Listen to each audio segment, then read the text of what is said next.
అనంతపురం జిల్లా వ్యాప్తంగా social forest నర్సరీలో రైతులకు సంబంధించిన టేకు, ఎర్రచందనం, శ్రీగంధం, నేరేడు, చింత, సీతాఫలం, జామ తదితర పండ్ల జాతి మొక్కలు ప్రభుత్వ నర్సరీలో సిద్ధంగా ఉన్నాయని డిఎఫ్ గురుప్రభాకర్ తెలిపారు.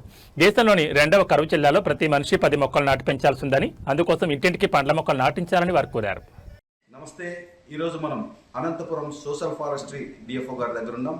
ప్రభుత్వ తరపు నుంచి దాదాపు 25 లక్షల మొక్కలు ఉచిత పంపిణీకి సిద్ధంగా ఉంచారని చెప్తున్నారు. అవి ఎలాంటి మొక్కలు ఉన్నాయి, అవి ఏ విధంగా రైతులకు అందజేస్తారు, రైతులు వాటిని ఏ విధంగా వినియోగించుకోవాలి అన్న విషయాన్ని వారిని అడిగి తెలుసుకున్నాం. నమస్కారం అండి. మనము సామాజిక వన విభాగం అనంతపురం ద్వారా దాదాపు 25 లక్షలు మొక్కలు పెంచి నర్సరీలో పంపిణీకి సిద్ధంగా ఉన్నాయి. వీటిలో ఎంజీఎన్ఆర్జీ స్కీమ్ కింద 15 లక్షల మొక్కలు ఉన్నాయి. 10 లక్షలు ఆగ్రో ఫారెస్ట్రీ కింద పెంచి నర్సరీలో పంపిణీకి సిద్ధంగా ఉన్నాయి.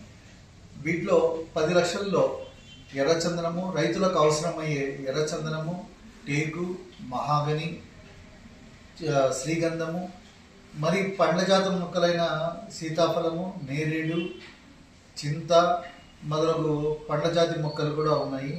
రైతులందరూ సద్వినియోగపరచుకోవాల్సినదిగా మేము కోరుకుంటున్నాము.